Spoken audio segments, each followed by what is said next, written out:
এই হচ্ছে Digha local.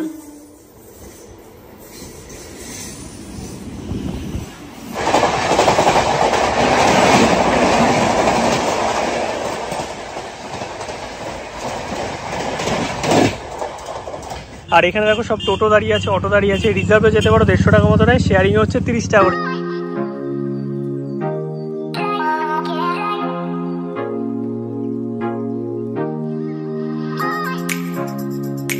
Very good morning সবাইকে। ঘড়িতে বাজে এখন ভোর 5টা, আর সকাল সকাল সবে আর কি সূর্যের আলো ফুটছে। আমরাও বেরিয়ে পড়েছি আমাদের নতুন জার্নির জন্য। চেনা রাস্তা হলেও অনেক অচেনা মানুষের সাথে কিন্তু দেখা পরিচয় হয়েই যায় প্রতিটা জার্নিতে, এবং সবকিছুই কিন্তু শেয়ার করি এই ক্যামেরার মাধ্যমে তোমাদের সাথে। আর কিছুদিন আগে আমি যে দীঘার ব্লগটা বানিয়েছিলাম, আই হোপ তোমাদের সবার ওটা ভালো লেগেছে। আমি কমেন্টগুলো পড়েছিলাম, সবাই উপকৃত হয়েছে যথেষ্ট। মানে কম দামে আমি মোটামুটি এক্সপ্লোর করার চেষ্টা করেছি। আর লোকাল ট্রেনের যে ব্লগটা ছিল সেখানে আমি বলেছিলাম যে আশাপূর্ণা দেবী স্টেশন থেকে কম দামে বা কম খরচায় আর কি মন্দারমণি পৌঁছানো যায়। তো ফাইনালি আজকে আমরা যাচ্ছি মন্দারমণি, তাও আবার লোকাল ট্রেনে এবং কম খরচায়। আর এখন আমরা যাবো হচ্ছে হাওড়া থেকে। যেইভাবে দীঘা গেছিলাম সেই ওয়েতেই কিন্তু সাঁতরাগাছি বা দীঘা লোকাল ধরে আশাপূর্ণা দেবী স্টেশন, এবং সেখান থেকে কি প্রসেসে কম দামে মন্দারমণি সি বিচ পৌঁছাতে হয়।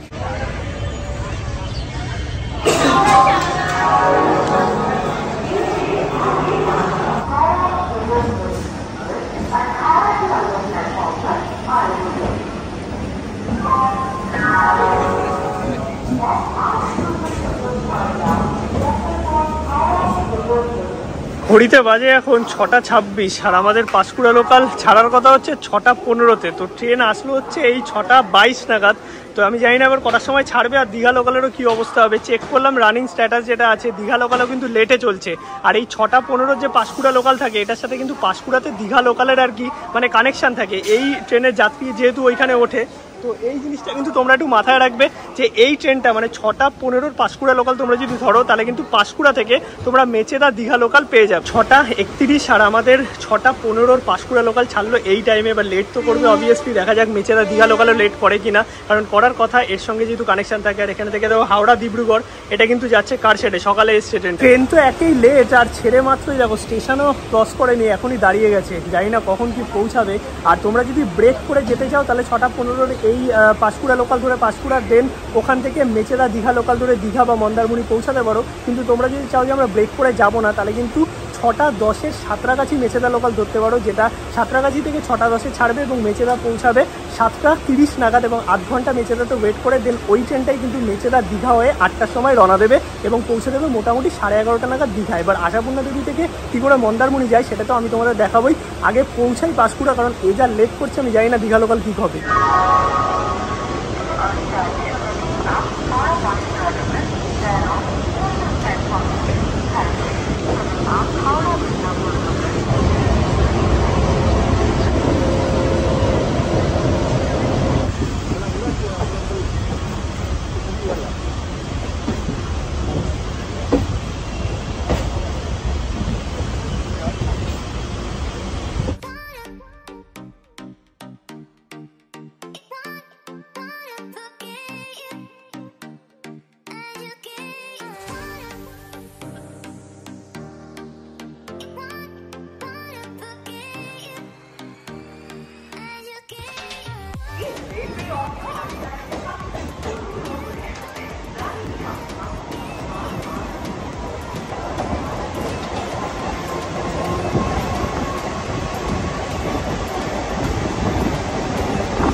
ট্রেন কিন্তু আমাদের ছেড়ে গেল সাঁতরাগাছি স্টেশন, আর যেটা 6টা 10 সাঁতরাগাছি মেচেদা লোকাল ছিল, যেটা মেচেদা হয়ে দীঘা যায়, সেটা কিন্তু আজকে 5টা স্টেশন আগে। মানে যেটা তোমাদের বলেছিলাম এই ট্রেন লেট মানে ওই ট্রেনও লেট। তো 6টা 15 তোমরা পাঁশকুড়া লোকাল ধরলে কিন্তু দীঘা লোকাল পাঁশকুড়া থেকে পাবে 100%।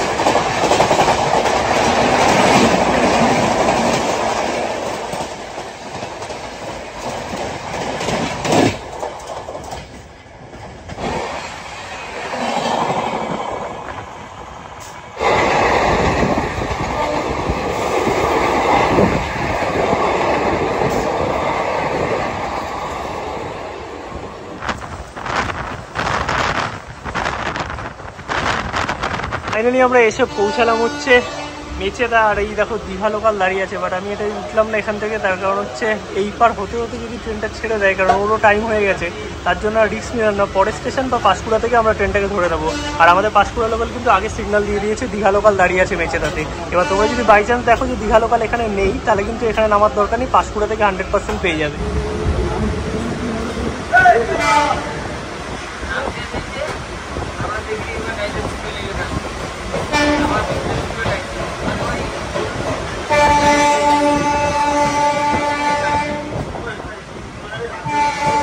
আমরা নামলাম হচ্ছে মেচেদার পরের স্টেশন নন্দাইগাঁওতে। আর এইখান থেকে দেখো পাঁশকুড়া লোকাল বেরিয়ে গেল, আর এর পেছনেই আসছে হচ্ছে দীঘা লোকাল। এখান থেকে আমরা ট্রেনটা ধরে নেবো। আর এই ট্রেন চলে যাচ্ছে পাঁশকুড়া। তোমরা চাইলে পাঁশকুড়া থেকেও ধরতে পারো, আমরা এখান থেকে নিচ্ছি কারণ পাঁশকুড়া থেকে সিট পাওয়াটা খুব চাপ হয়ে যায় দীঘা লোকালের। ফাইনালি আমাদের ট্রেন ঢুকছে মেচেদা দীঘা লোকাল। তো আমরা এখান থেকেই আর কি বোর্ড করব। এই হচ্ছে দীঘা লোকাল।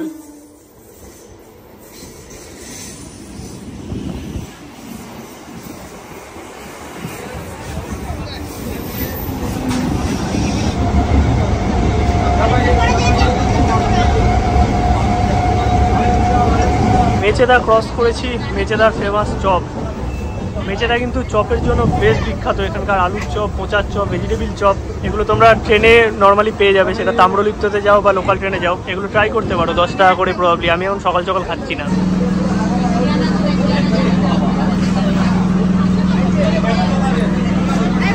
পাঁশকুড়া স্টেশন, আর পাঁশকুড়া স্টেশনে এই পাশে দাঁড়িয়ে আছে দেখতে পাচ্ছ দীঘা লোকাল। তো এটাই করে আমরা যাব হচ্ছে আজকে মন্দারমণি। মন্দারমণি কি করে যেতে হবে সেটা তোমাদের দেখাবো আশাপূর্ণা দেবী স্টেশন থেকে। আর চাইলে তোমরা ডাইরেক্ট দীঘাতেও যেতে পারবে। এখান থেকে কিন্তু ট্রেন পুরো ফুল হয়ে গেছে একদম। আর পাঁশকুড়া স্টেশনে 15 মিনিটের হল্ট থাকে। ঘড়িতে বাজে এখন 8:42। এখান থেকে 8:35-এ ট্রেন ছাড়ার কথা ছিল, যেহেতু লেটে এসছে তাই লেটে ছাড়লো।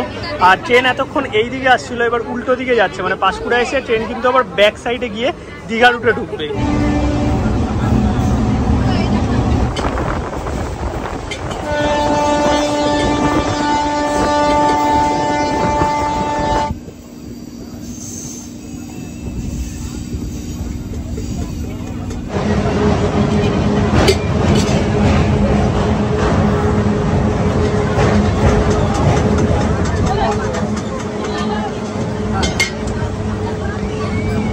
সময় এখন 10:30 আর আমরা এসে পৌঁছালাম কাথি। আর এই হচ্ছে কাথি রেলওয়ে স্টেশন। এখান থেকেও কিন্তু তোমরা চাইলে মন্দারমণি যেতে পারবে, বাট এখানে রিজার্ভ টোটো শেয়ারিংয়ের সেরকম ব্যবস্থা নেই। তোমরা কিন্তু এক্সপ্রেসে যদি আসো তাহলে এই কাথিতেই নামতে হবে, আদারওয়াইজ কিন্তু নামতে হবে রামনগর স্টেশনে, মানে দীঘার আগের স্টেশনে। লোকাল ট্রেনে কিন্তু শুধু আশাপূর্ণা দেবী দাঁড়ায়, এবং আশাপূর্ণা দেবী থেকেই কিন্তু শেয়ারিংয়ে কম খরচায় যাওয়া যায় মন্দারমণি সি বিচ। ট্রেন আমাদের ছেড়ে দিয়েছে, 1 মিনিটের হল্ট ছিল।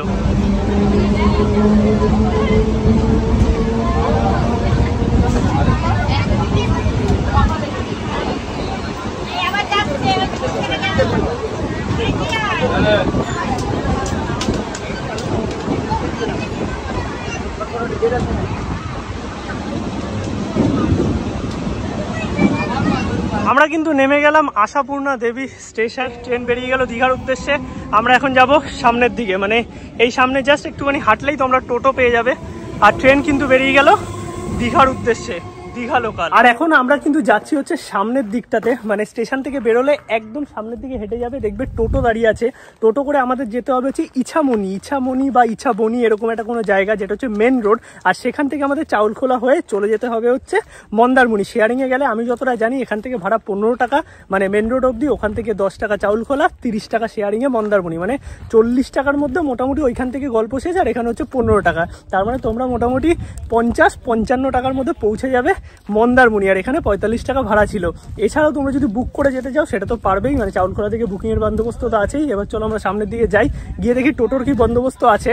আর আগের দিন তোমাদের অনেক কমেন্ট ছিল যেগুলো আমি দেখেছিলাম, যে দাদা রেগুলার বেসিসে রোজ কি ট্রেন চলে? ট্রেন দেখো রোজ চলে দীঘা মেচেদা লোকাল, কিন্তু সানডে করে কিন্তু এই যে 6:15 পাঁশকুড়া লোকাল সেটা কিন্তু চলে না। তাই পাঁশকুড়া লোকাল সানডে করে তোমরা ধরে ওই মেচেদা আসতে পারবে না বা পাঁশকুড়া আসতে পারবে না এই দীঘা লোকাল ধরার জন্য। দীঘা লোকাল এভরিডে চলে। তোমরা যদি সানডে করে আসো তাহলে তোমাদের 6:15 ট্রেনের আগের ট্রেন ধরে আসতে হবে হচ্ছে পাঁশকুড়া, তারপরে তোমাদের মেচেদা বা পাঁশকুড়া থেকেই দীঘা লোকাল ধরতে হবে। দীঘা লোকাল এভরিডে আছে। এছাড়াও তো তাম্রলিপ্ত আছে, কান্ডারি আছে, প্রচুর ট্রেন আছে, সেইগুলো কিন্তু এই আশাপূর্ণা দেবীতে হল্ট করে না। এখানে দেখো টোটো দাঁড়িয়ে আছে দাদারা। তো আমরা এখন টোটোয় উঠবো, উঠে যাবো হচ্ছে ইছামণি অবধি। শেয়ারিং এরকম টোটো তোমরা কিন্তু অ্যাভেলেবেল একদম পেয়ে যাবে। অটো আছে, টোটো আছে, টোটোটা বেশি অ্যাভেলেবেল আমি যতটা জানি, মানে যতবার এসেছি। এই স্টেশন থেকে জাস্ট একটুখানি বেরোলাম, আর মোটামুটি টাইম লাগবে 15 মিনিট মতো।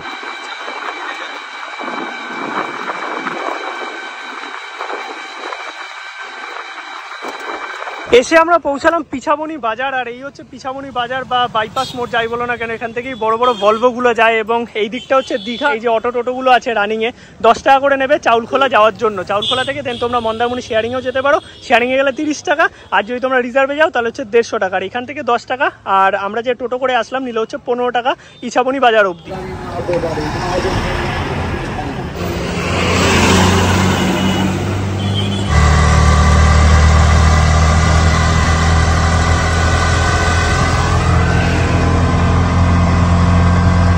জাস্ট 10-15 মিনিটের মধ্যে চাউলখোলা মোড়। এই হচ্ছে চাউলখোলা মোড়, যেখান থেকে তোমরা যেতে পারবে হচ্ছে মন্দারমণি।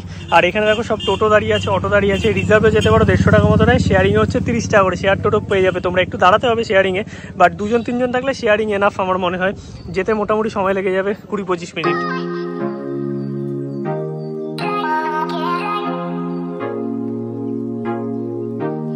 ওকে, তো ফাইনালি আমরা এসে পৌঁছে গেলাম হচ্ছে মন্দারমণি। ঘড়িতে বাজে এখন মোটামুটি 12টা। আর এই হচ্ছে মন্দারমণির মেন আর কি মার্কেট বলতে পারো, বা বিচের এরিয়া। এইদিকে হচ্ছে মনসা মন্দির আছে, আর এখানে কিন্তু অটো টোটো সব কিছু তোমরা পেয়ে যাবে আশেপাশে ঘোরার জন্য বা বিভিন্ন জায়গায় যাওয়ার জন্য। আর এই দু সাইডেই কিন্তু প্রচুর বিচ হোটেল আছে বা বিচ রিসর্ট আছে, আর তার সঙ্গে কিন্তু অপোজিটে কিছু এমন রিসর্টও আছে যেগুলো বিচ কানেক্টেড নয়, সেগুলো একটু কম পয়সায় পেয়ে যাবে। বাট তোমাদের কিন্তু আমি দেখাবো ভালো একটা বিচ রিসর্ট, যেটা কিন্তু কম পয়সায় বর্তমানে পাওয়া যাচ্ছে। আর এটাও দীঘার মতোই বা যে কোনো জায়গার মতোই সিজনে কিন্তু ওঠানামা করে, ভাড়া সব কিছুরই। মন্দারমণি সি বিচ, আর ঢুকেই দেখতে পাচ্ছি ডাবের দোকান। এইগুলো সব সন্ধ্যেবেলা খুলবে আর কি। আর এখানে কিন্তু শৌচালয়ও আছে, তোমরা চেঞ্জও করতে পারবে। আর এই হচ্ছে মন্দারমণি সমুদ্র সৈকত। চলো সামনের দিকে যাওয়া যাক। মনে হয় ভাটা চলছে, জল অনেকটা চলে গেছে। আর এখানে কিছু খুচকাচ খাবার দাবার আছে, আর কিছু অ্যাক্টিভিটি আছে, বেসিক্যালি এই বোটগুলো, যেগুলো তোমরা চাইলে করতে পারো। আর ফাঁকা ফাঁকাই আছে, খুব যে বেশি ভিড় সেটা নয়। এই হচ্ছে মেন মার্কেট, এখানে কিছু খাওয়া দাওয়া করার জায়গা, আর লাইন দিয়ে কিন্তু দুদিকে সমস্তটাই বিচ রিসর্ট। কি খবর? গরম লাগছে, প্রচন্ড গরম লাগছে, বাট একটা দিকে বাঁচু আছে, আগের বারের মতো কিন্তু হয়নি। ট্রেনটা আমাদের ঠিক টাইমে মোটামুটি ঢুকিয়ে দিয়েছে। ওভারঅল তোমাদের মন্দারমণি নিয়ে টোটাল ইনফরমেশন দিয়ে দিয়েছি। লোকাল ট্রেনে কলকাতা থেকে বা হাওড়া থেকে কি করে আসবে, আশাপূর্ণা দেবী থেকে কি ওয়ে আছে আসার জন্য, কত ভাড়া আছে, সমস্ত ইনফরমেশন আশা করি তোমরা পেয়ে গেছো। ভিডিও ভালো লাগলে লাইক করো, শেয়ার করো, চ্যানেলটা সাবস্ক্রাইব করো। দেখা হচ্ছে নতুন ভিডিও নিয়ে।